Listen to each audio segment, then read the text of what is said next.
welcome to the sixth annual Halloween special Oh of shit. Salt City Gamescast. Yeah, we we haven't played them all.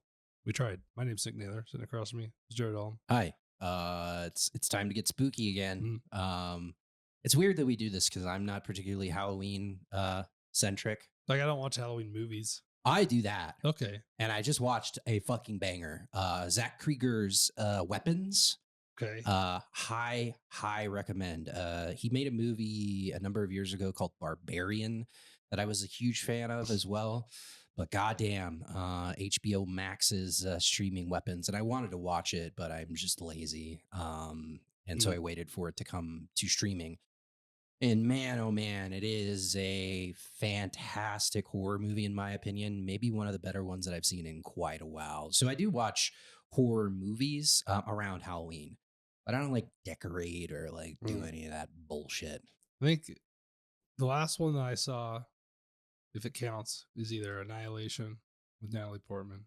I think it's called Annihilation. Mm-hmm. And then the one with fucking John Goodman and down in the cell, down in like the bunker. Oh, that's Cloverfield. Fuck yeah, Cloverfield Way or whatever. And my wife does not like horror, Mm-hmm. and I love going into a movie blind. Like, Yeah. I like just seeing online someone's like, "This movie's awesome." I'm like, "Cool, watching it right now." And we did that, and she hates horror, and that movie's pretty scary, kind of, Dude. like pretty suspenseful. John Goodman turns out he's a creep. Yeah, no, that's also a spin-off. Did you ever watch the original Cloverfield? I knew it was a spin-off though. It's like a found footage movie about basically a giant kaiju destroying New York City. New York City? Pretty sure it's New York City. And I think it's pretty decent. And then they did, Cloverfield Way as well. That's not the proper title, but it's something like that. And that's way different, but it's also pretty good. But Weapons. So premise of this is, so Josh Brolin is like one of the main stars in it. And basically what happens is a whole class of like first or second graders just disappear at nighttime. They just run away from home. All of them, excluding one kid in the class, right?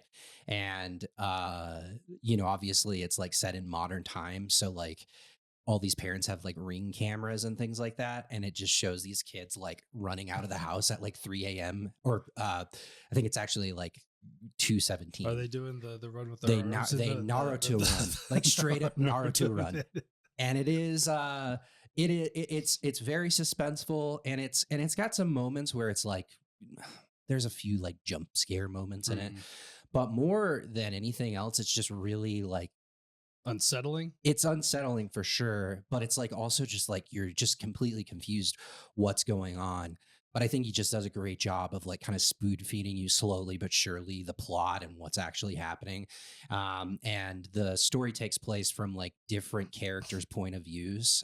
So like the timeline is not like completely linear. It kind of like jumps back and forth throughout the entire time of the movie, but each character kind of fills in gaps of each other's stories as well. Man, I am not a big fan of like cheap horror. Like I like really well done stuff. And Zach Krieger, I think, is one of the better directors that's doing this kind of stuff. And he is he just got the opportunity to direct the new Resident Evil movie. And what I've seen from that is people have interviewed him about it. And they're like, so what's like your angle with this? And he's like, first of all, I never watched any of the Resident Evil movies that came out prior. He's like, I'm just a huge fan of the games. He's got to go catch up on the lore. Well, he's just like, I don't think that this movie is going to be anything like previous Resident Evils, which is great because I think the previous Resident Evil movies are dog shit. So all of them, everyone that I've seen, which I think like 2 or 3 of them are absolutely horrible. And the fact that first one started out okay. And then, it started out okay because they had they lived in the house, and then underneath they had the whole secret mansion thing. They were checking boxes, and then pretty quickly they did the laser thing. Right. and it went south real quick. Yeah, that's true. But it sounds like, I mean, the interview that I listened to him talk about it, he's just like, I just like grew up playing the games and I love the game. So like, hopefully I do it justice. So the potential of like them doing something really cool and more in line with like the source material is interesting. And I have not seen everything that he's done, but Barbarian and now Weapons, I think some of the best horror films that like modern horror films. Like, and I'm not Hmm. saying that lightly. So I hope there's an escort mission in Yeah. the movie, and I hope they The put her in the dumpster. yeah, well, it's undetermined when this new movie is going to take place. I would assume it would be like the mansion. They need to they need to wipe the slate, right? They need to be like, enough. Yeah. We've lost the plot. Yeah. Which they immediately lost the plot. But yeah. The other thing that I would say about Weapons and also Barbarian for that matter is like it strikes this really cool balance where it's like absolutely terrifying at times and then like at the same time hilarious. Huh. Like kind of in the vein of like Army of Darkness, like Evil Dead stuff from back in like the 80s, Sure. where it's like scary, but there are scenes that like in Weapons in particular that I laughed out loud. Like, oh my God, this is fucking hilarious. So I recommend if you get the spooky bug, you should go on HBO Max and watch that. Not with your wife, because it is pretty scary. Did you ever watch the made for TV version of The Shining? Yes. With the dude that was in Wings, I think. Yes. Yeah. Yes. Yeah. So interesting. Yeah. Interesting backstory on that. Do you know why that exists? No. I know Stephen King hates the movie. Exactly. That's exactly why it exists. Because was it Stanley Kubrick, I believe? I don't remember. Did the original. And at the time, it was like this massive success. Like everyone thought it was one of the greatest horror films ever made and all of these things. But King was really pissed off about it because it did not follow the book. In particular, Jack Nicholson's character, like he was really upset with the way that they portrayed his character in particular, because like from the get-go in that movie, for the most part, he's basically just like spiraling, becoming a psycho and is a bit of an asshole. And that was not Stephen King's character. Like the whole thing was like he was a good guy that was like slowly turned into this like, you know, creep basically. So yeah, the made for TV version was Stephen King coming in and being like, I'm fucking pissed that the way that this movie worked out. And I gotta say, I think that aside from the bathtub scene where the little boy sees the dead woman that cut her wrists, the original, I think that scene's scary, but in the made for TV version, that like the makeup and shit that they did on that woman is absolutely terrifying. But I think the movie's better. I barely remember it, except that I think at the end, the dude didn't like turn the boiler off or some shit, and that's how he dies or blows up, or I can't remember something. I distinctly remember the kid being like, "You didn't do this with the boiler," and he was like, "Oh no!" Yeah. Just very weird, and that like King's got some weird. He's got some weird kind of experiences with some of his. There's no way that he enjoyed The Dark Tower. I mean, there's just zero chance that he enjoyed that movie. I didn't watch it because I was immediately bummed out about the whole deal. Yeah. And I like those books quite a bit. Yeah. I think they are pretty good. But it in particular as well. That's kind of relevant too, because they just started a series, an It spinoff basically on HBO, which I watched the first episode, and I have questions. I am not sure if I am on board with that, but yeah, the made for TV It thing that they did is also fascinating. And King like kind of tepidly passed off on it and said that it was fine, but I also think that he was like not completely satisfied with it. And then the reboot of the series in like 2016 with like the which I don't know if you've seen those movies, but they're pretty good. They're pretty good. I think that he was more a fan of those. So yeah, he's just kind of like, but I kind of get it, because it's like you put in a lot of effort. With it in particular, King was like on drugs and alcohol and says that like he doesn't even remember like writing certain points of that book, which is crazy. Because it's like one of his best-selling novels of all time. But like I kind of get it, where you're like, these things are like your babies, and then you get like you become so popular that people want to make films and TV shows, and it's like, I can imagine if he's got plenty that I think are not good though. Books? No, that they've made like miniseries for and things. That's what I'm saying. They did not hit the mark. So I then know. it's just like I got a problem with this Shining. It's like that's the one that fucking Yeah, I mean that's like the good widely one. regarded as one of the greatest Like, horror films of all time. yeah. Which I don't agree with. I don't really. I mean, I think it's a good movie, but no, I don't know. The Here's Johnny thing. I mean, getting Jack to be Jack. Jack is one of the greatest actors of all time, so it's like pretty easy. And like the Here's Johnny thing is absolutely fucking terrifying. And the blood coming out of the elevator, that shit, especially for like people. When was that? Like the 70s when that came Something out? like that. I mean, it's long. I mean, it was a pretty good movie for that time. Can you imagine being like a fucking like person in the 70s and seeing that shit for the first time? Probably blew their minds. Right. Scared the shit out of them. Yeah, absolutely. So yeah, I don't know, but I get it. I get it to a certain extent where King's like, fucking do better. You know? There's a new I Know What You Did Last Summer coming out, so maybe that one will be great. Was it ever great? I don't know. I don't think it was ever great. I was never a big fan of I'm not a huge fan of like slasher flicks except for like Texas Chainsaw Massacre because I just think that was so important. I mean, you could argue maybe the inception of the slasher flick and like the way that they did that, the Tobe Hooper one from the 70s where it was just like, oh my God, like this is fucking nuts. And the things that they did with that movie, just some of the shots in that movie and just, I don't know, it just felt way more real than like Scream or like. I think the first Scream is successful, like at what that type of movie is supposed to do. Yeah, I guess so. I mean, I guess Psycho is the original slasher film. Yeah. But yeah, no, I'm just not a huge fan. Like I never really got into like Friday the 13th, Freddy Krueger, any of that stuff. I mean, it's fine. And I understand why people like it, but I'm not the biggest fan of it, you know? I saw a really fucking post that was like, these horror movies never just have like a distance runner in them. And it's like you're watching Friday the 13th and they're like, oh shit. Shit's going down, but the next town's only 20 miles away. I'm going. Just kill. Yeah. Yeah. I mean, they all just feel so unrealistic. And like Texas Chainsaw Massacre also feels somewhat unrealistic, but like it's just like a backwood hillbilly family that has got this like, you know, special needs brute that wears people's skin and it's got a giant chainsaw. It's pretty terrifying. What about the first Saw? That's torture porn. Yeah, I mean, I guess you could kind of lump that into like slasher flicks.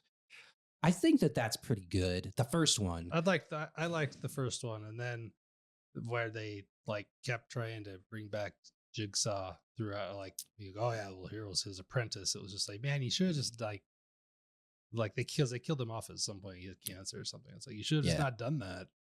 Like, if you want this dude to just, like, why'd you do that? Yeah, no, that thing really had legs. Obviously, they made like 10 of them, or maybe even more than that. But the first one I think was really interesting.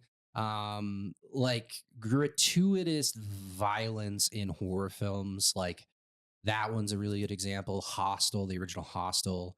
That shit is just like so over the top with violence that anything that's like you put your hand into this like cup of razor blades, and then as you pull it out, it's gonna rip off all the skin, and you got to grab this key or some shit, and you're just like, yeah, sort of sick minds like this shit. Yeah, but you kind of can't take anything away from Saw because like, you know, we're into video games. There's like a lot of games that kind of follow that. Specifically, like what comes to mind is like the Danganronpa series or the Notary series. Like those, no way those weren't directly influenced by Saw in one way or another. Oh, for sure. You know what I mean? Especially the Nonary. I haven't played all the Danganronpas, but those Nonary ones absolutely have that shit. Yeah, plenty of it. I think they all have bombs inside themselves. And they're gonna blow up. Yeah, exactly. So I don't know. I think I just don't love the gratuitous, not because it like grosses me out, but it's just like, okay, like you're just doing this to do this. And it's just like, it's just over the top and just, I don't know. I think it's no longer shocking anymore because we just have that on the news now. So it's just like, you can see that stuff so often. Yeah, go on Twitter and you can watch a kid get sniped in the head. Part of what that was shock and awe. Yeah. Yeah, and it's no longer we've all been acclimated to it. So it's like, yeah, bummer for him. Time Yeah. to Yeah. Pepsi diet. Yeah. Like, Really, I don't know what that says about us as a society that we've become like desensitized to that kind of stuff. probably not good. No. Like, mm-mm. I specifically remember watching the news and like it was like the chopper was following someone, the cops were chasing him. Mm-hmm. And on the news, it was on Fox, and I was at the University of Utah watching it. Shepard Smith was the fucking dude, but the dude pulls out a gun, he offs himself right on live TV, and he was like, "Cut away, cut away, cut away," because he could see what's happening, and they spoilers, they did not cut away, and it was like a big deal. And now it's just like, you want to see a fucking boat get murdered, like blown up, like here it is, like, oh, Yeah. I don't think it's good. Probably not good. No, it's not. But I think there's something about our society in general that enjoys the macabre and like the mysterious, and I think that there's like some like kind of healthy balance there. Sure. Where I don't know, I think it probably has something to do with our own mortality. Like we're all finite, we're all gonna die, and so like watching other people die makes us, whether it's like real life or like on the screen, it makes us like uneasy and That's the thing we're all trying to avoid. uncomfortable. But we also like sometimes when your day-to-day life it seems like this is just going to last forever, and then you see someone get offed and you're like, oh yeah, that's hopefully not so violently, but that's going to happen to me at some point as well, you know what I mean? Mm-hmm. So I don't know if it's necessary. Like definitely I think with like the proliferation of social media and like just being able to go and like follow like a literal cartel that's like lighting people on fire and like chopping heads off and like assassinating people in the desert in Mexico and shit like that. Like if you're seeking that shit out like on a regular basis, you probably should reevaluate what you're doing with your life. But again, like there's such easy access to that shit because a lot of scumbags have access to social media, right? And also we've got an absolute terrible human being that's moderating like one of the biggest historical platforms. All of them are pretty bad, but I'd say Musk is up there, tippy top of the worst of them. Yeah. And he's just like, it's just a cesspool of gross shit now. I have a topic I'd wanted to bring up, but we will bring it up later because this is the Halloween special about social media. I was thinking the other day. At some point, we'll talk about where it all went south, basically. Okay. But all right. This is a Halloween special. This is we've done 6 of them. We did Dead Space, not the remake, the original one that we started with. Dead Space. We did Resident Evil 7. We did Doki Doki Literature Club, where I died. And you finished the game on my couch with Phil. with Phil, and I had already played the game, and I was just hammered, throwing up somewhere. Yeah, and I there are videos and pictures that I have on my phone of me just drunk as a skunk, filming Phil right next to me. He's all comfortable on your huge TV, and I'm like, I'm just by myself. Fucking, I'm seeing doubles right now, and I got to get through this thing. Oh man! Then we did Signalis, and then last year we did Silent Hill 2, the remake. Yeah, all right, we're getting through them. It's getting a pretty big list here. Yeah. And, didn't expect to do another Silent Hill, but here we are. It was my turn, and we had kind of talked, I think maybe on the show, but also privately we had talked like, I don't know, it just kind of lines up. Silent Hill comes out in October, and if the reviews are good, maybe we should do this one. And then the reviews were pretty goddamn good. So they were. So I chose Silent Hill F is what it's called. Pretty big departure in certain ways from like the formula. Maybe the biggest one being that it is not in Silent Hill. It's not in a town called Silent Hill. This is not the first game that hasn't been in Silent Hill. There should be some clarification on that point. But I think outside of maybe one other game, they've all taken place in Silent Hill. So This does not take place in Silent Hill. It doesn't even take place on the same continent as Silent Hills. No, I didn't even realize that there was English voice acting for about 30% of the game. Oh, why would you use the English voice Um, acting? Is the bigger question. I switched to it. And, Why? I it's I have a hard time with like getting the impact of some of the scenes when I do not understand the language and I'm reading the language and trying to watch what's on the screen. Okay. It just does not. It just does not hit and resonate like it does to hear it. But with that said, I always turn the subtitles on games, and I play games that don't hear anything all the time. But then I do like to hear it, so I did switch it over. I mean, I wasn't terribly offended, I guess, by the voice acting. It was The Japanese voice acting, obviously I don't speak Japanese, but at this point in my life, just because I've been so immersed in the culture for as Mhm. long as I have, like I know like certain words, right? Like it's not maybe not as robust as like Spanish, where it's like, sure. oh, I know what they're Quite kind of saying, That but person doesn't like me at all. yeah. But I do like I understand certain aspects of like the Japanese language and like can pick up words and things like that. And yeah, like across the board, people that do speak Japanese, oh no. That was a beer. Why was mine so chill and yours was so violent? Pissed off. It's still bad. It's Mine was never like a gonna perfect recover. Guinness pour, and yours just like "Ah!" It's been sitting here for a while. Yeah. Anyways, the Japanese voice crew do a really really good job. But yeah, I mean, I understand. Like after you explain that to me, like I get it. But like when I'm playing a game that's like set in Japan and is like just directly Japanese, like I'm not gonna change it to That's why I didn't English. change it originally. I don't change it in any of the Yakuza games because I think like that. I think they might be the gold standard, like Ichiban or Kiryu. Those dudes and Goro's fucking Japanese voice yeah. actors. They're some of the best, dude. I think I ended up changing it too. Is the game really wasn't resonating with me like at all.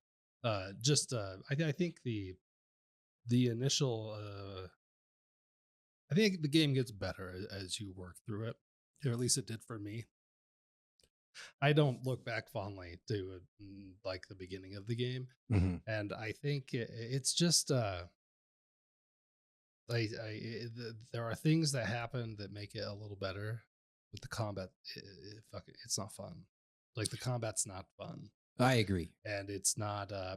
And there, we play these games, and the combat's not always great, Mhm. but like the Resident Evil combat is better than this. Yeah. I think the Silent Hill 2 remakes combat is better than this. I just think that the shooty, there's no guns in this game, and that maybe that's kind of why I don't like it. But it just it's very probably realistic if you're gonna go beat someone to death with an axe, as far as the speed with which uh this girl can murder things, but it's just kind of like agonizingly slow. And because it's so slow, there's these like basic enemies, and they don't attack very often either. Mhm. And like I it was like removing me from the horror, because it was just like, ooh, scary, this person wants to kill you as soon as he stares at you for 6 seconds, and then it's just like Yeah. oh, and you're just like, what? Why would you just like what are we doing here? But it has to kind of be that slow because of all, like, your move set is pretty slow, and it just feels terrible for me. I did not really like it, especially in the initial, when you're just breaking shit. Yeah. There's durability on these like weapons, and I haven't really killed a lot of people with like a steel tube thing, A pipe. a pipe. But like, I feel like pipes are stronger than they are depicted in this game. These pipes, she doesn't look strong enough. She should break before the pipe. What's going on? Why the pipe breaks in half and she's like, whoa, Good thing yesterday was leg day. Like I'm fine. Like I don't understand. I do like specifically with the pipe, and you don't really see this with any of the other weapons, but as the pipes It's all degrade, bent. they like bend and things like that, which I think is pretty funny. The Like, axe does a little bit. oh, does it? Yeah. I don't know about the bat. I didn't notice. But yeah, like the only thing that I would maybe disagree with you on of all the things that you just said is that Silent Hill 2's remake combat is better than this. Like, I think it's like sixes. Like, yes, you get firearms in Silent Hill 2, and that makes, encounters a little less scary because you get like a pistol and a shotgun and shit, and like you can just go into a room and just blast a motherfucker, and that kind of release some stress. They have a lot more weight. Yeah, but like I don't know. I think that this combat system is a little bit more fleshed out than Silent Hill 2's.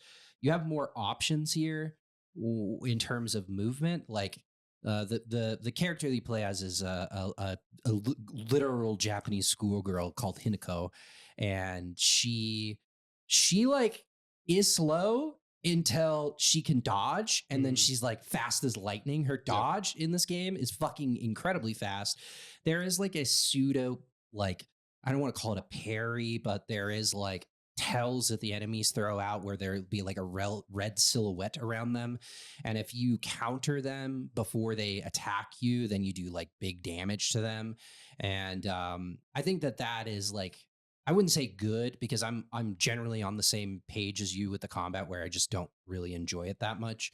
But there is like some tools at your disposal to kind of make an effort was made. Yeah. There's also like this, you have this sanity gauge at the top of your health bar. There's stamina, health, and then the sanity gauge.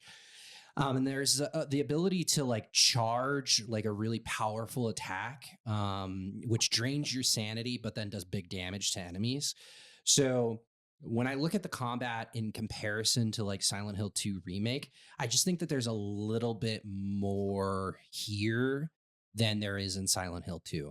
What I will say in Silent Hill 2, like the melee in particular, where he like, there was moments in the remake where like you'd knock an enemy on the ground and then he would like grunt and like and like beat these enemies to death, and that was really satisfying and gross at the same time, and really was effective in the way that they did it, which is not here. Mostly like enemies just kind of like, once you knock them down, they fall on the ground. But really like the whole time with this combat system, it was like looking for that counter ability on enemies, and then also just spamming heavy attack, where she just reaches and like slowly charges up a big powerful attack.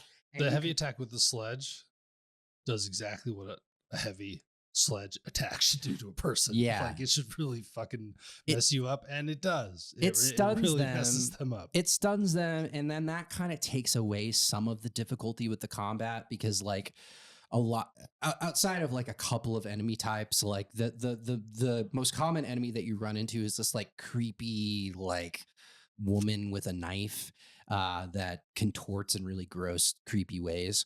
But like if you power attack or R2 or right trigger one of those enemies, like and hit them, it just stuns them, and then they like flip over on their backs basically.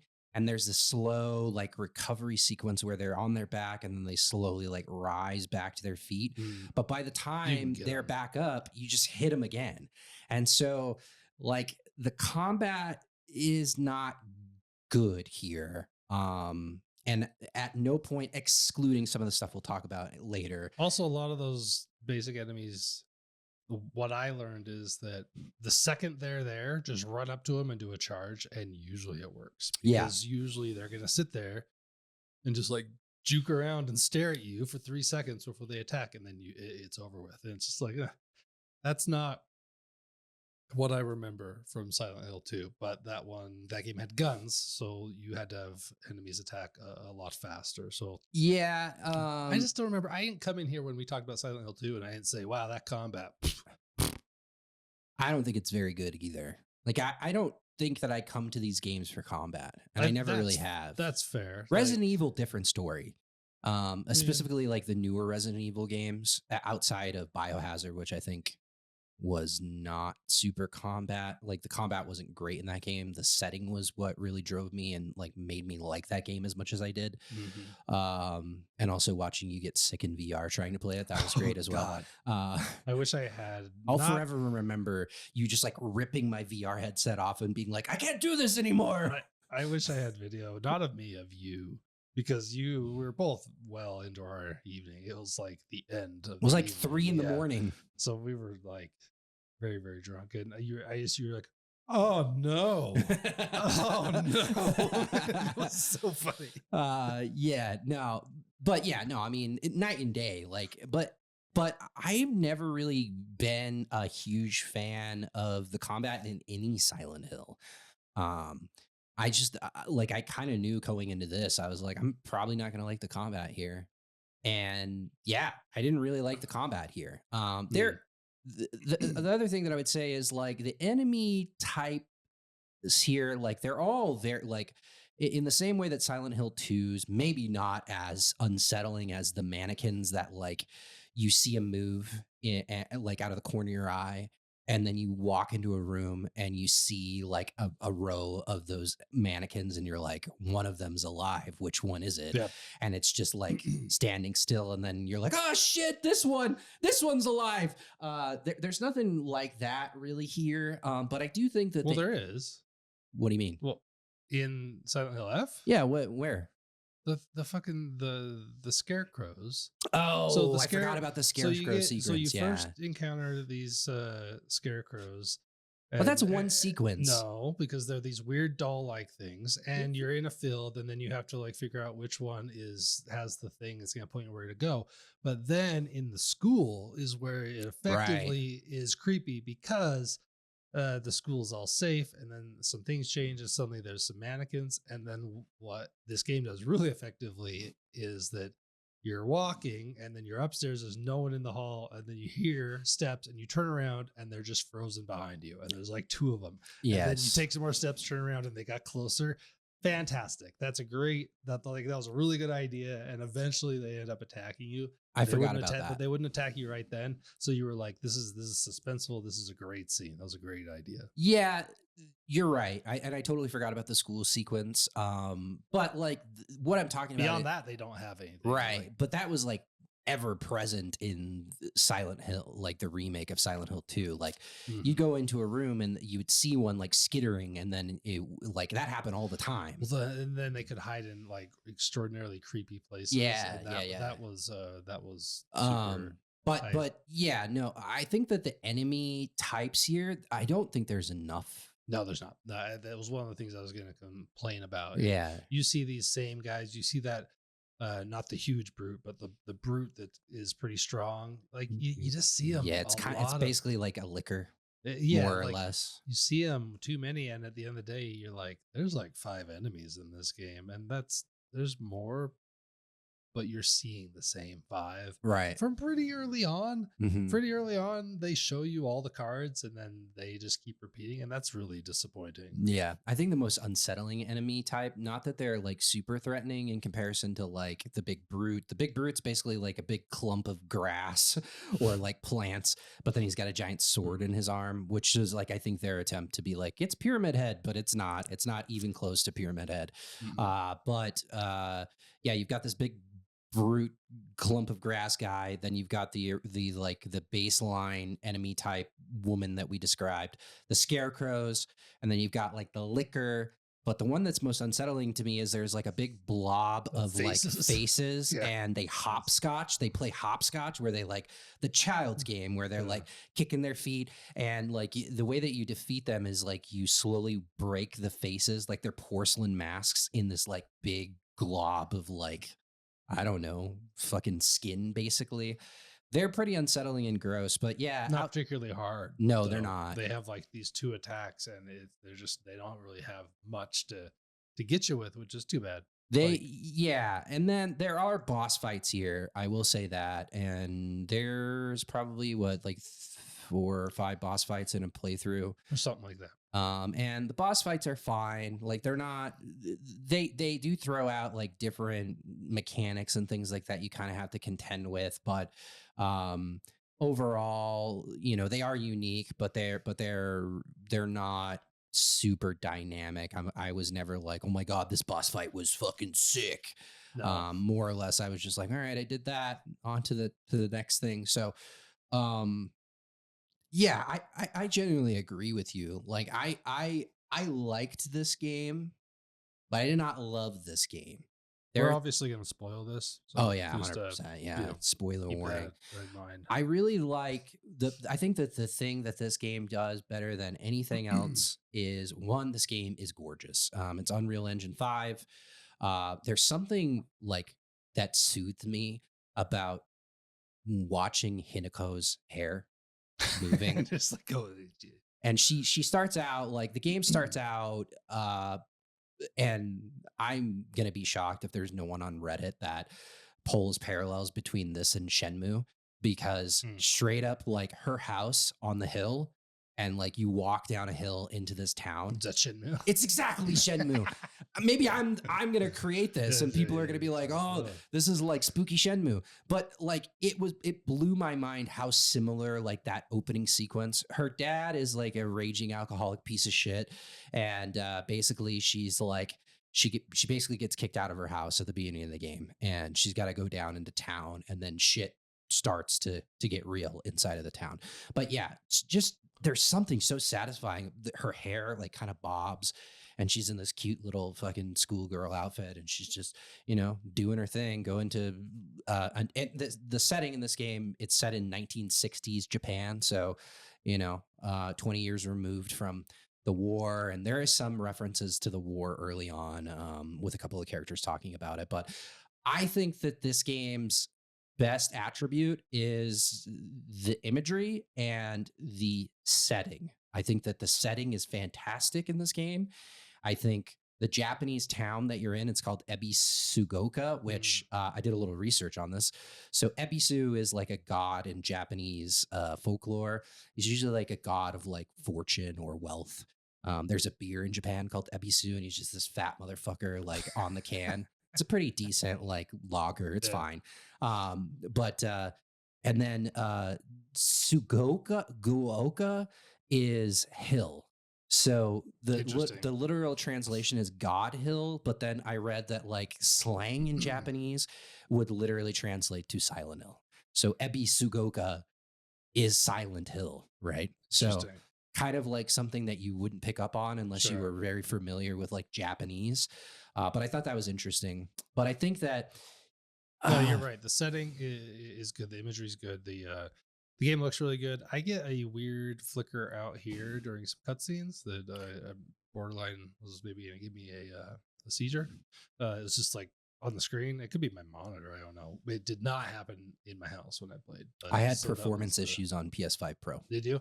I didn't have any performance problems. I just had this weird, absolute like you're watching a video and like it's just this like twitch, right? Yeah. So it's like frame rate issues where like not super frequently, but there were a couple times during the game where like it seemed like it needed to catch up. And I was like, what the fuck is happening? I didn't have any of that, and if I would have, I probably would have been very, very, very mad because I'm on a new PC out here. But it looks good. I think some of the audio tracks are quite good throughout. There's some really unsettling music in this game. There's some really good scenes. I think the town and the two little splits, kind of like this is kind of like a split world here. Like you kind of do a chapter in the town, and then you go into the dream world, and that all. I don't have any issues with that. I have issues that I think the combat is not fun, and then I'm usually willing to sacrifice that because I've been drawn in by some sort of narrative on a hook, and that this game did not do it. Like this game and the narrative, which one? If this is what Silent Hills are, and 2 was like this as well, but 2 had a little more grounded. I just felt like I could follow 2 a little better through it, but I still don't like what eventually like the complete abstract at the end. And you're just like I don't, what the fuck? What the fuck did I just play? And this game is really bad at it. Like, I feel like I read a lot of this stuff, and at the end, it's like credits, and I was like, okay. And then it's like, here's a scene after, and it's like, okay. And then I watched video explaining a bunch of stuff, and I was like, man, this is like some From Software bullshit. Oh, 100%. And I don't like the From Software bullshit either. Mm-hmm. Like, one of the reasons I really like Sekiro is that you could follow that story from start to finish. And man, it's a hard sell for me.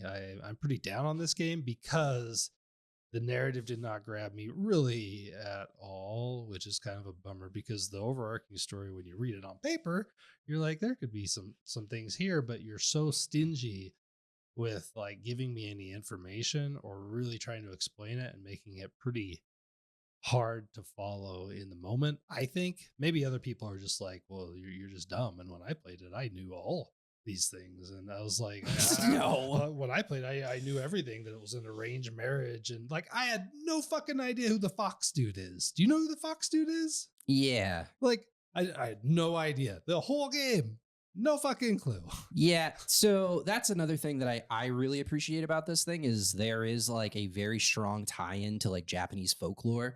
Early on in the game, you see the Inari or Kitsune, which is a fox, but the Japanese like folklore version of a Kitsune is an Inari, and they are like mischievous and fucked up fact, but foxes were like in like I think the Edo period of Japan, like virtually put to like extinction because the like small-minded people thought that foxes were like mischievous demons, so they like exterminated them virtually to extinction, which is very interesting. But like at the time, they really believed that the fox was like this mischievous demon, so they were like, there's one, kill it, and they just murdered foxes. But now in like modern Japanese society, like they're very reverent of the fox, and like specifically in Kyoto, like the Inari gates that I think everybody has seen, like the torii gates that go on for like miles and miles. I went there and it's fucking nuts, and the statues and like the just like the reverence they have to like the Inari. I think the Japanese do like religion really well because they're just like, we don't really believe in any of this bullshit, and like it's not going to affect our politics or like the way that we do our day-to-day lives. But then they'll be like, let's go to a shrine and throw a couple of yen coins and like clap and cleanse our hands just because that's what our ancestors did. But they're also not like, let's deprive people of basic human rights in the name of this religion. So kind of cool the way they do it. But yeah, just like the tie into Japanese folklore in this game, I think is really interesting because it's not the like, it's a huge part of this game because like you said, there are basically like two sequences in this entire game where you're in Ebisuguoka. That's a hard one to pronounce. No, I didn't. And then like you'll get to a certain point where she'll basically pass out. She's just like, I gotta take a nap. Sometimes at the worst time. Like, yeah. You're just like, this is not the time to be passing out. What do we even do? She'll pass out and then wake up in this, there's a lot of shrines. I don't know what you want. It's like a dream world, basically. It's a dream world. Then you're here and then you're like chasing this dude with the fox mask, and you don't really understand why.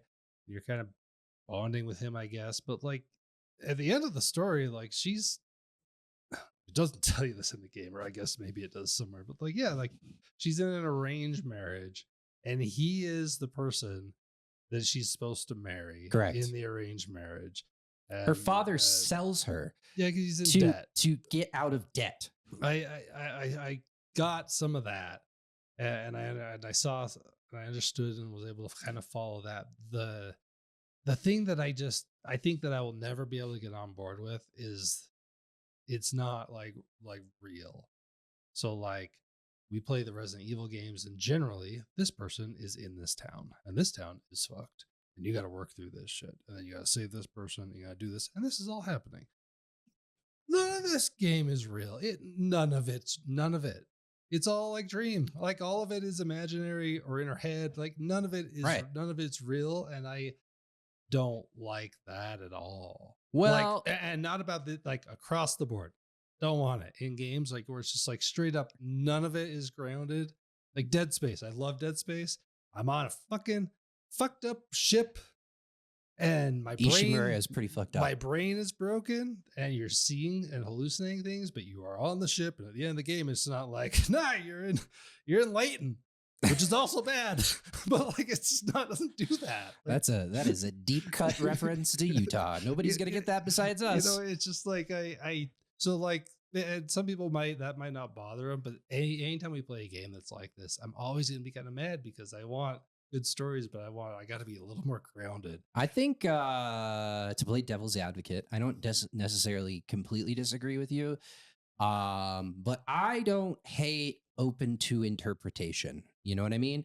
I think that there is a effective way to tell a story, whether it's a video game, a book, or a film, that isn't just like across the your face, like this is what's going on. Like I do appreciate, as long as the story lends itself to this and is worth like opening my mind, I appreciate being able to like try to piece things together in my own way and like try to put things together and be like, oh, maybe this is what's happening. Maybe this is what's happening. I think the problem with this thing is that I didn't really have that a whole lot. I had a whole lot of like, I have no idea what's happening. I mean, outside of like what's happening like in front of my face. You're down with the ending to Sopranos, but you understood what led to the ending of the Sopranos. I am not down with the ending of Sopranos. Okay. I think it's fucking horrible. But I understand it's like, right. Oh, like, did fucking Tony get shot? But you could understand everything that led up to the moment. Yeah. And then they said, well, now it's up to you to decide. That's not a problem. Yes. I don't have an issue with that idea of being like, yeah, then let me run with my brain. Like you said, I can't run with my brain if I'm just like, well, like what, like, where is it? What happened? I think that the problem with this in particular, when we're talking about, you know, those open to interpretation games, is that all of the like larger context with this thing is relegated to like journals and notes and things like that. And like, no one told me that that's the way it was going to be. So like I'm reading things and I'm like, okay, yeah, I get it. I understand what we're talking about here. But no, I didn't go into this being like, and it would have been probably helpful if someone was like, or a video I watched or something like that being like, make sure you pay attention to like all of the text lore, because that's really going to give you a solid context of what the like overarching story in this game is. And I didn't have that. So it's too much. You got to give me more of a base that's force fed, and then you can have all that. Or if I'm hooked, then I'm like, absolutely, I want to read a lot of this because I'm very interested in where this is going. Weird example, but Horizon Zero Dawn was a game that I got so pulled into the basic story that I wanted to read every text log. And I thought it was very important too, because the game had hooked me. And those text logs, you were just like, holy shit, what the fuck is going on? The different, and I 100% agree. Like in the original Horizon, that first one. Oh my God. Like the revelation at the end of that game was just so mind blowing to me at the time. Just because it was so relevant. Oh, for sure. To like us as human beings. But like, I think that was more streamlined and kind of, they like pointed you. It was hard to miss it. It was hard. Like, I don't know if you could miss it, right? Like specifically like towards the end of that game, right? Some of that text stuff was just like, I'm in a room and there's nowhere I can go. And then there's like a text, I've got to like activate a console and it's going to give me this huge text dump of like what was happening towards the end of Civilization. And it's like, it's very like, it definitely guides you towards that stuff, where here it's like, you don't know where all of the notes and things are. And there are like certain sequences in the game where you're going like back and forth in time towards the end, where there's like a lot of things that you can find in those different time periods Mhm. where if you're like not finding it, then you're missing out on like huge gaps in like the overarching story. Potentially pretty big reveals as far as 100%. what has happened to her and just her, especially her relationships with her friends, which we need to talk about because I'm just gonna keep complaining about this game because I don't like it very much. But there's I was pretty frustrated because you go back to the town and you find your friends, and one of them's Shu, the other one's Rinko. Yes. These are the main ones that you kind of are interacting. There are some others, but you don't see them. And they're like, you're together through some of these times, but I guess it's all in her head, so it doesn't matter. But either way, it's just like at the time you don't know, and you're just like, hey, we're together. We got to go up to the mountain, and we're gonna go through the school. And Shu is like, okay, I only ever call you partner, and it's like, all right, you fucking weirdo. That's weird, but like fine. And and then he's like, all right, partner, you bring up the back, and me and Rinko are going through the front. But I think the game engine they couldn't figure out how to have them all together because they just fucking leave you. It's not Like leave the you game engine. It's intentional. They leave, but I get it, but like they leave you in the dust, and as the player, and you haven't really fully realized that the whole game's fake or dream or whatever. You're just like, why do you keep leaving me in the dust? Like, what the fuck? And then you find him and he's like, hey, you see any monsters back there? We didn't know where you went. It's like, yeah, you left me. What in the hell? And then about halfway through the game, they're just gone. And then like he never comes back, and you never catch up to him again. And I feel like that, like, to have them like as so present through the first few chapters and then to not really get any closure on it, it's actually just like, yeah, they're just gone. You'll never see him again. You'll never see Rinko again. Like, you walking down the stairs and Rinko's super jealous of you and she clearly fucking pushes you down the stairs. That's all good shit. And you're like, wow, this is going to go some places. This bitch wants to kill me. What's going to happen? Oh, don't you worry, because the next chapter, she's actually just going to leave you and you'll never see him again. And you're like, Well, that that's sucks. not exactly what happens in like the progression of the game. You kill all of them. You kill all of them in the in the dream sequence, right? And just a point of clarification to you saying like not this. Shu. You don't kill Shu in that dream sequence. Well, he hangs himself though. Oh yeah. Yeah. So in the dream sequence, he hangs himself.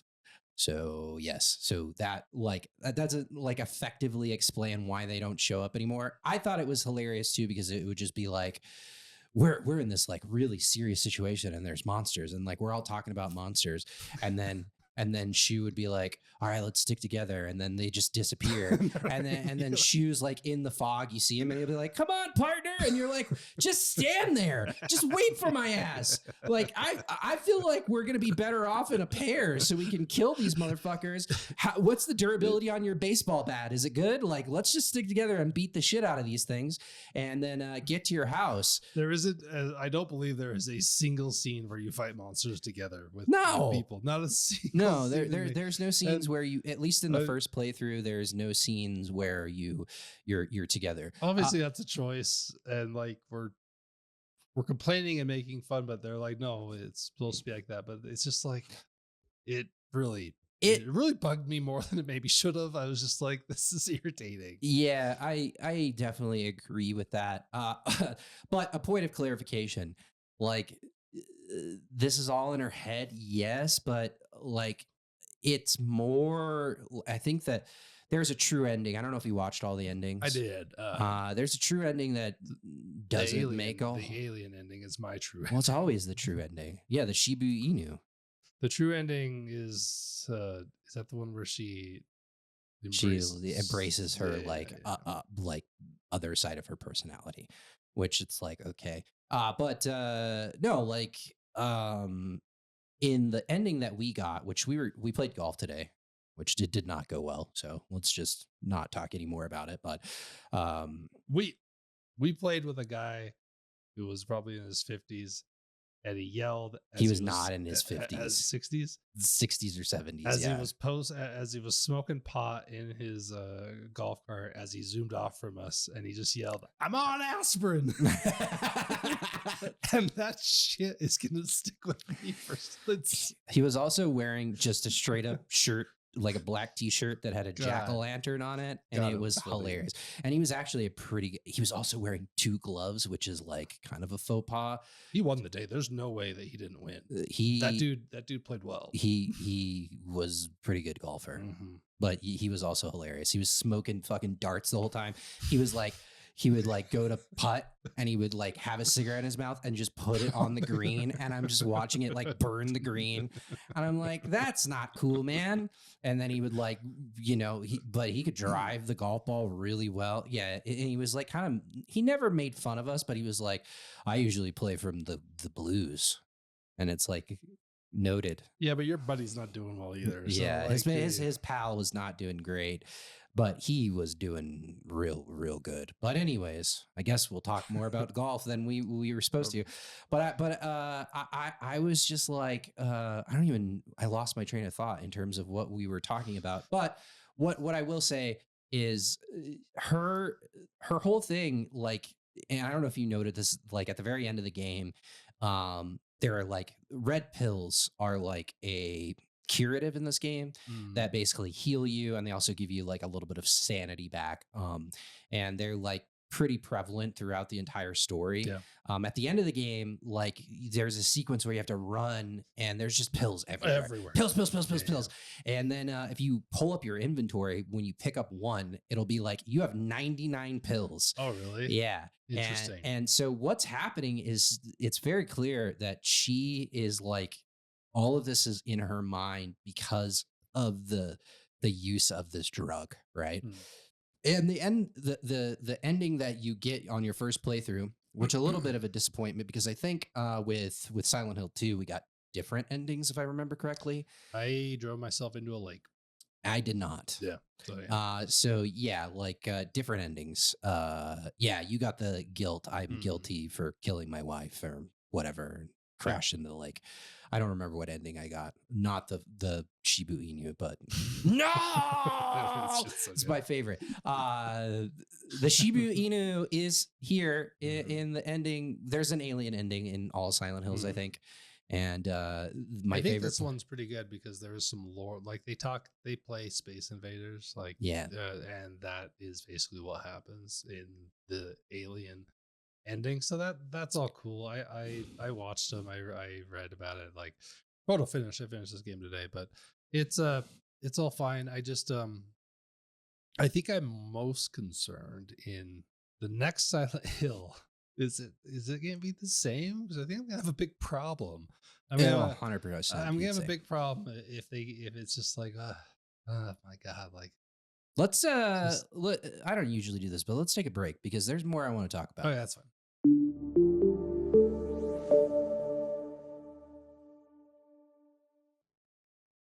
Okay, we're back. We're into extra time. You've got things you still want to cover, huh? In this game. Yeah, a few more points that I want to talk about with this. So the dream sequences in this game are very interesting in my mind because at the beginning they definitely have like a very interesting path that they take, because at the beginning you're kind of introduced to this Inari. The way that I thought of it immediately was like, oh, this dude's just like a physical representation of a human being, but it's just an Inari, right? This Japanese fox demon, right? Which definitely very clearly that's what they're going with. But like we talked about initially, it's like you play to a certain point and then you go into these dream sequences and everything kind of stops. And then when you get out of a dream sequence, everything kind of picks back up in the real world in air quotes. And then you're back on your path. Right. But I think that one of the stronger things that this game does in relation to the story is those dream sequences. I really liked all of them, and I think that uh, there is a sequence in this game that is maybe one of the grossest things that I've seen in a video game, and it really, really affected me. Yeah, probably. And the whole time I was just like, "Oh my When god!" she saws her arm off, is that what you're talking about? Yeah. Yeah. Well, that's not all she does, but yes. So there's a sequence where you get to a point, probably like midway through the game, where the fox demon, whatever you want to call him, tells you like we. And that's the whole thing is like the whole dream sequences is leading up to you going to this like ceremony. So you start outside of this temple, and through subsequent dream sequences, you get further further into the I mean, it's your temple. wedding ceremony. Yes, exactly. And then you get to a point where the demon says like, "Look, like we've got to go through some like really horrible pain." And Hinako is like, "Okay," and Got it. On and board.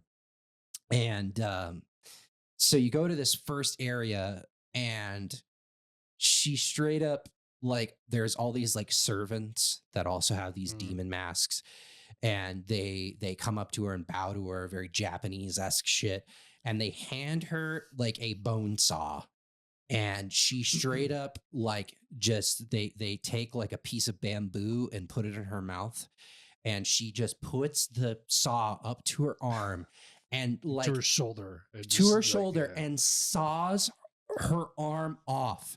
And it's not like super fast. Like she saws once and then there's just like an explosion of blood on the ground. And I think that the way that they shot the scene is very effective. That's really good. Where she just like slowly is sawing through her arm, and she's like making grunts through this and chewing down on this bamboo. And then she cuts her arm off. Right. And they've got this giant, what looks like a werewolf arm, basically. that then they like put where her previous arm was, and then that unlocks, I think, the best part of the game. I think that's what I was going to say is it's one of the more, it's the beginning of the more interesting parts of the game in the combat too, or in the combat period. And I wish it was earlier. I wish, or I borderline wish that this happened in all the game, and that like, because it was sending combat in a direction that was like, well, this is super fucking interesting. Because the werewolf arm that you use to fuck people up is pretty effective. It's very good. And then you have this supercharge that you can unlock, and that's very good too. And when I got it and I was playing through it, I was like, man, this is something. And if this was the beginning of building onto more of not necessarily skill trees, but you know what I mean? Like just fleshing out this combat system, I could have been like, hey, that really went some places and that was really interesting. It didn't go enough for me, but it did make the combat better. Much better. I thought it was more fun. You weren't dealing with the weird weapons, even though you did have that one that didn't break. Yeah, that big not sword. I don't know what the fuck that thing's called. Nagi katana, which is basically a katana on a spear. It's a long stick with a blade at the end. Yes. And, but no, that was pretty cool. And there's kind of a mechanic involved in it that when you kill an enemy, they can come back to life, but then you can siphon their soul and that charges your super. All that's really good. It just needed to be like, that's maybe 30% of what I wanted. Like, keep going. Yeah. And just like fuck her up. Give her a weird leg. Give her all sorts of shit. Give her a wolf head. Yeah. And then you can attack that way. And I think I really could have, it could have won me over if it had really doubled down on some of the combat there. I agree, because the combat is like in those sequences once you get the wolf arm or the fox arm, whatever it is, I think it's just a fox arm because it's like a big fucking fox. Yeah. The biggest fox you've ever seen yeah, in your life. but there's like it's like a demon fox. I think werewolf arm was the right way to explain it. No, you sent me a hilarious text message where so we went golfing like 2 weeks ago, and I had just got through that sequence, and we were on the range, and I was like, man, Silent Hill F took a turn that I was not expecting. And I was like, one of the grossest sequences I've ever seen in a video game. And also things changed. So you obviously caught on to that because you said to me, I didn't expect this. And then sent me a picture of Michael J. Fox as Teen Wolf. It's all I can think of. No, it's very good. Also, that movie fucking rocks, dude. Fucking Teen Wolf is a great movie. But yes, very, very funny. I love when he turns in the werewolf and then like is doing people up on the basketball court and like slam dunks as fucking the wolf. It's good. It's fantastic. God. But no, it's one of the positives is definitely that whole dream sequence is very good because I believe it's 3 rituals that you do. One is basically a brand on your back, which the worst one. Well, yeah, no, the brand is really bad because it's like, oh my God. Like she takes a small katana that they give her. And then like, I thought that they were going to cut away, and they kind of do. But like at first I was like, so they give her, so she cuts her arm off, and she gets this huge brand on her back that burns through her fucking schoolgirl outfit, which is fucked up. And then at the very end, they're like, the same servants, they walk up with this small katana, and she straight up points it to her eye. And like pretty effective scene where you see her like pick it up and she brings it up close to her eye and stops.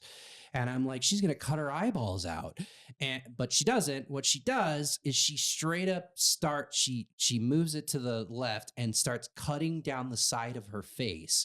And it shows her like cutting into her skin down the side of her face. And then it cuts away to just like blood gushing on the floor. And then at the end of that sequence, she hands them on like a platter the skin around her eyes and her nose that she's like cut. And then they hand her a fox mask that she puts on the top of her face. And it like seals to her face. It seals to her face. It is so fucked up. And like, it's really good. I mean, as far as a horror game, for like everything that entire chapter does is quite good. You're just like, this is really that's what I wanted. This is unsettling me, and I wish there was maybe a little more of, not necessarily the torture porn side of it, but that just like stuff that's like pushing to the bar. There's just like, man, I don't see a lot of this shit. Like, it's see a lot of this. So fucked up. It made me think of literally I don't know how, like, I love the Dead Space games, but the second one, there's an eye sequence where a needle goes straight through the dude's eye, and it's slow, and you're just like, well, don't like that. I don't know. So this is like going into the way back, but I went to EB Games with my mom to pre-order, I think, Pokemon Ruby. And I was probably like, I don't know. I was young. I don't know, like 10, 12, something like that. And we were in there, and they had like a TV set up, and Parasite Eve. Are you familiar with Parasite Eve? I have not played them. I've wanted to. Yeah, they should remake those games. I never played them, but like I think at least the first one, fucking Square should remake that shit. Why not? The one's called like Second Birthday, or yeah. I've followed it somewhat. Also, people really like it's an RPG. The first one, at least, is an RPG, which is very interesting. Anyways, we were in there pre-ordering Pokemon, and there was like a teaser trailer for Parasite Eve, and the dude was like, told my mom, he was like, hey, this rat is going to mutate into something, and I don't know if it's appropriate for your son to watch. My mom was like, turn away. And your mom was like, No, he fucks Pokemon. They fuck each other. He breeds them. It's like he's like super into the whole thing. Like it's. And I was really pissed off at the time because I was like, He's like, "Don't "Come fucking on." come on! You think I haven't seen this shit, Mhm. man? I've been playing Mortal Kombat since I was 6, Mhm. bitch." And my mom like told me to turn away, and then I like sneakily like turned and looked and saw this like rat mutate. And like at the time, I was like, "That is brutal," and like I wasn't supposed to see this. So Probably super blocky if you go yeah. back. And watch that, Oh but- yeah. But yeah, I don't remember a scene in a video game being as gross as that thing. Like some stuff in Biohazard, Resident Evil Biohazard is really gross. Don't you get? Don't you get a fake hand in Bio? Do you get a fake hand in Biohazard? I didn't. Isn't that Didn't- no, that's the next one, isn't it? He loses his hand in one of them, right? Like No, he does in Biohazard. Yeah, he does. I Yeah, swear he yeah, loses yeah. his hand. He and does. it's Fucking unsettling. his wife chops his hand off with a Yeah. fucking chainsaw. She stabs him through his palm and then saws his arm off. Yeah, That's the yeah, thing yeah. to talk about, like the most unsettling things that horror games have done. To, I think you could come up with a pretty good list. Yeah. Yep, Mm-hmm. yep. I think like I mean heads and tails like of the most effective, and I don't think that this is really in question is like the original Resident Evil. Some of those sequences, like the first time Jill sees a zombie like eating a man's face and things like that, and he like turns around and looks back at her, and he's got like Like blood Resident and- Evil 1. yeah. Hmm. Like very effective. I mean, now when you look at it, you're like, this is silly. But at the time, like that was some crazy shit. I played the remaster, which looks quite good. On the GameCube? No, the remaster that was after the GameCube. Right. That was like with new backgrounds. Like the yeah. backgrounds That was like pop. an upscale of that GameCube remake they did. So I played that, and I never went into the basement because I never finished it. I played up until like I think you could take an elevator down, and I never took an elevator down. I was like, mansion's good. I'm fine. Mansion is good. You're about to be a Jill sandwich. Some of that dialogue, like the original in particular, funny, that pretty funny, dialogue. funny. Go back and listen to the original PlayStation version of that I'm dialogue. a master of unlocking or something. Yeah. Something stupid. The Jill sandwich thing is the most famous. You were about to be a Jill sandwich. Yeah, I don't know. I think that those were really effective scenes. I'm trying to think of like other horror games that really affected me. I think Biohazard I think is one of the best. I really do. I think that a lot of the shit that they do in that game is super effective. It pulls on Texas Chainsaw Massacre with like the backwood hillbilly family. I think they lose the plot when they get more into like the umbrella stuff, but before the umbrella stuff happens, I think just like the Baker family and like the sequences that you go through, like and the way that game uses like each sequence is a different family member that you're dealing with. Yeah, it was pretty good. Really goddamn good. So I think that I really like that game a lot. And then Village had some really cool stuff in it. I love Village, but Village was dumb. Yeah. Village had some dumb shit, but it was like, aren't you rebuilding your baby or some shit? Yeah. Like, you're like, Yeah. And then shit. they like tried to do like the thank you, the guy from Resident Evil 4 that would like open his coat and just had guns in it, but it was that fat motherfucker on the horse and carriage. That dude was good. He was pretty good. And then Lady Dimitrescu was really good. I hope this new one. I mean, Looks it's- good. It's hard to imagine it not being good.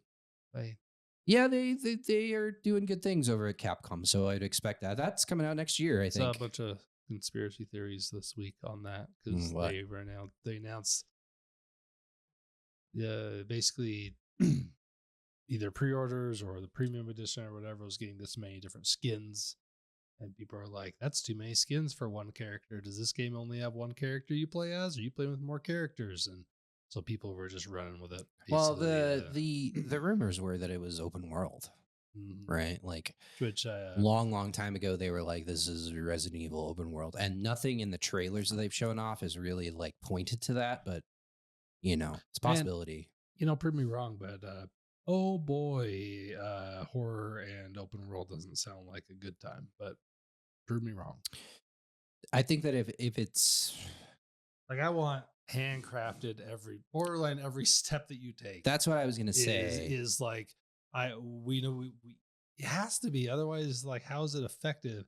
So then if you have those handcrafted areas, then what are the other ones and why are they, is it good? Is it fun? Like what are we doing? That what I was gonna say is like what level of open world is this? Is it Yeah. like a pretty big area that you can explore and they've curated things in like every corner of that area? Well, Leon climbing towers, putting the American flag at the top, and then it shows you the No. map. No, I don't want any of that. Like, Um more like Last of Us 2, like Seattle sequences. I think that that could be really cool. yeah, they dabbled. Yeah. They dabbled in. They've done it twice in a row, and Uncharted 4 did it as well to a lesser extent, where it was just like, you want a Jeep? Do you want to go Jeeping? Like, Yeah. sure. Where it's like it feels, because those Seattle sequences in Last of Us 2 felt really, really compelling.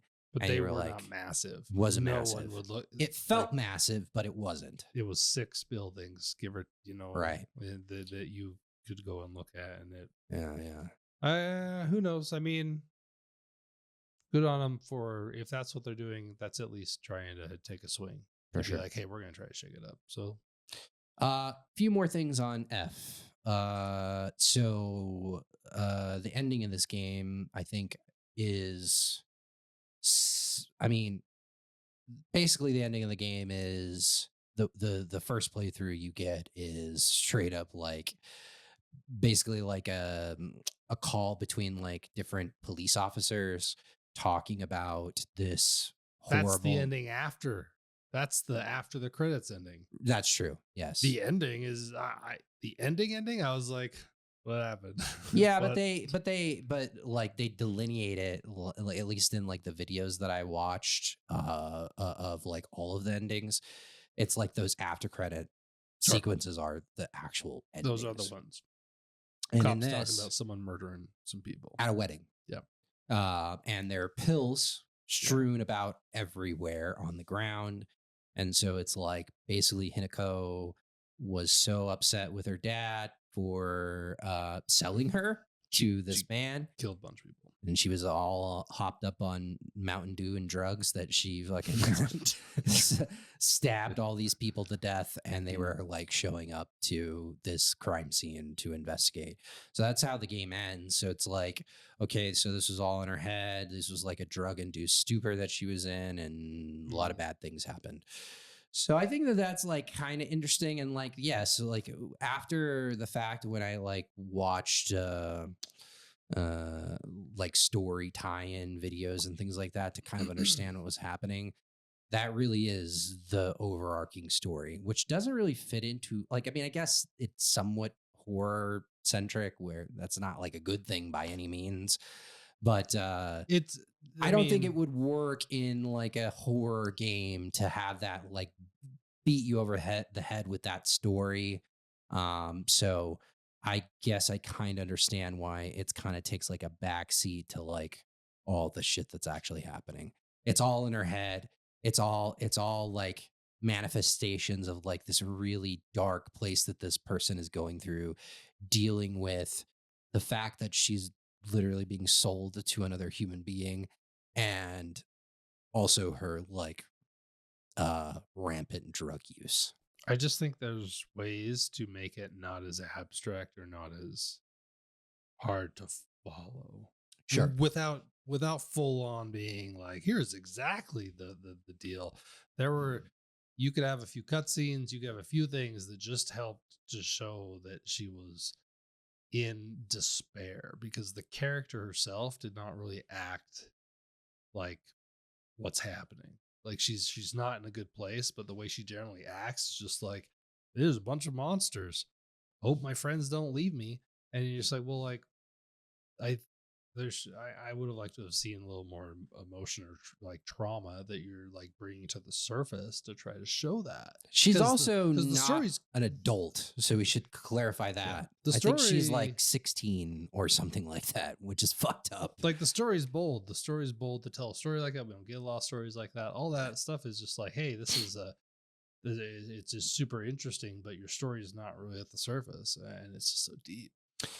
Yeah, and I think like the last thing that I'll really say about it is that when you compare some of the uh it's impossible. Like it's an impossible feat, right? Like Silent Hill 2 is Silent Hill 2, and Silent Hill 2 is widely regarded as one of the greatest survival horror games of all time.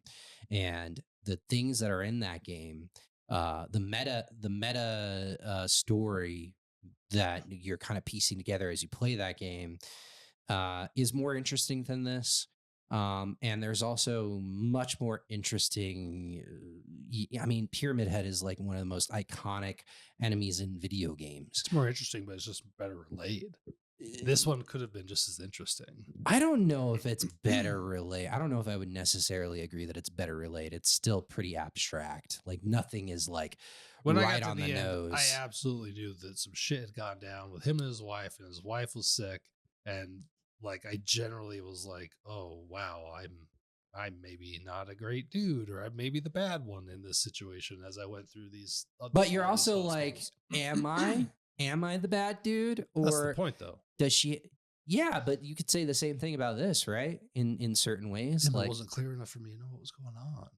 That was my complaint. yeah, I guess so. I just don't necessarily agree that it's heads and tails more clear, right? From the beginning of the game, I knew I was looking for my wife in Silent Hill 2. Sure. And I was getting information about my wife throughout the game. So like that was always this through thread through the whole game. Yeah. And from the beginning of this game, I knew that my dad was weird and that like I was in weird dream sequences. I just didn't feel like I didn't feel like I ever had this goal. I didn't have a goal besides trying to like leave. Get the fuck out of the town. And then my friends ditched me, and then I just turned around and came back. Like it was. I guess I will concede that it's a little bit more clear, but I also think that like going back to your point, like There's plenty in Silent Hill 2 I don't that's know. not- Yeah, I don't know if that is the big criticism that you have of like of Silent Hill as a whole. I don't know if Silent Hill is for you. It might not be. And- I might have a hard time with it. Where 2 had enough of other positive things going on that I was like, hey, this thing is pretty special. What I really hope happens is Bloober Team, which I would expect this, and I'm very excited for this. Silent Hill 1. No, not Silent Hill 1, 3. One is not it, like in comparison to 2. And I think people really love 3. 3 is my favorite Silent Hill game. I think the setting and some of the enemy types in that game are so unsettling and creepy. Is that one of them called The Room? The Room came out on like the PlayStation 3. Oh. There was Downpour and The Room, Okay. Silent Hill 3, 2, and 1. I think that's all of them. There might be one other one in there, but yeah, The Room and then Downpour were like PlayStation 3, Xbox 360 games. Which I never played either of those. I do have both of them, but I haven't played them. Yeah, I really hope that Bloober Team gets back into it and they do Silent Hill 3. I think that would be the one that makes the most sense. I think Silent Hill 2 is at the top, tippy top, and then 3 is pretty well regarded as well. And I'm a huge fan of that. Some of the tracks in that game, oh my God, like really, really love the music in that game. And I think it would be a really cool thing to see that realized modern times for sure. I'm not, at the end of the day, like I didn't love this thing. So I'm on the same page as you. I a lot of it, I was just like annoyed. Oh, that's another thing. The puzzles here are terrible. They're not good. There's this weird choice that they make in this game where they're like, well, you can pick like, do you want it hard combat and then easy easy puzzles, or do you want I hard and hard? I think that's great to give people the Well, no, I like options. that, but what I'm saying is that I picked like just general like normal difficulty with the combat, and then hard puzzles. And I was like, when do these puzzles get hard? Like, there's not enough puzzles in this game to really make much of a fuss about. And like, there really none of them. Like, I think Resident Evil as a whole eats Silent Hill's lunch when it comes to I puzzles. mean, the puzzles that's a different skill.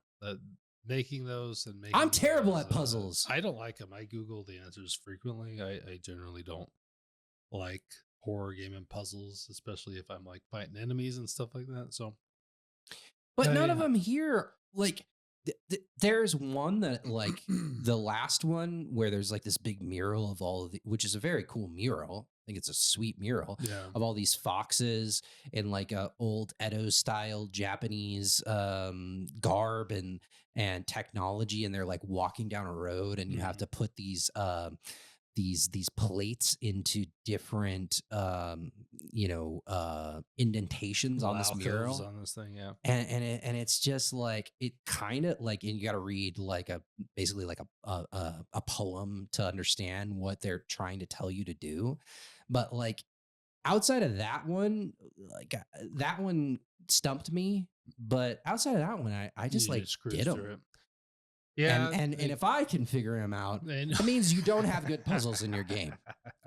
I one more criticism just on basis. Sorry, I kind of hate this game. the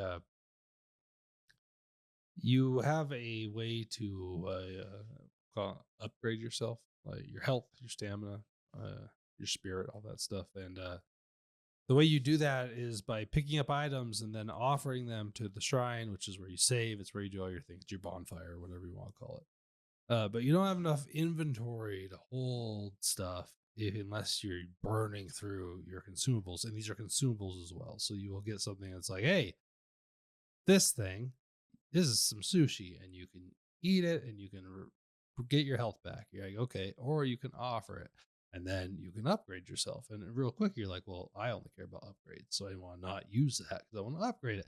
But you don't have enough inventory space, and then you're frequently like picking something up because you haven't gotten to the next save point. It's like, hey, your inventory's full. What do you want to throw away? And oh boy, my brain hates that because like That's just a critique of survival horror, though. yeah, absolutely, because I want it separate. That's all of them. I want to have my upgrade stuff, and Yeah. I want to have my healing stuff, and don't mix my stuff. I want to be able to pick up the stuff that helps me upgrade myself, and don't like arbitrarily gate me because I have too many bandages. Yeah, you just want to And, play Glenn Schofield survival horror, unless it's the Callisto Protocol, because that game sucks. I mean, you're probably not wrong because I mean, he only made the first Dead Space. I actually like the second one more, but I don't know. I don't like that, and that's maybe some people are just fine with it, but it just breaks me. It breaks my brain to see something. I'm just like, well, I can offer that, but I can't pick it up because I have to drop something else. And I'm like, now everything in my life sucks. Well, there's also inventory upgrades. Yes, absolutely. There's a There's couple quite a of few. them in the game, and so that alleviates some of that. I actually like that. I'm glad you brought it up because I completely spaced that, and I think that that's one of the more interesting things about the game, in my opinion, is that yes, like most of the items that you pick up, you can just sell to the shrine, and it'll basically give you more currency to either buy onamoris, is what they're called, which are basically charms that you put onto your character that give you like different stat buffs. Um, or you can keep them and they'll do different things for you, right? Mhm. And I like that kind of risk/reward gameplay where it's like, okay, I can hold on to all these curative items and be better off in the combat encounters in the game, or I can just bank them all into a currency and then spend them on persistent buffs for my character.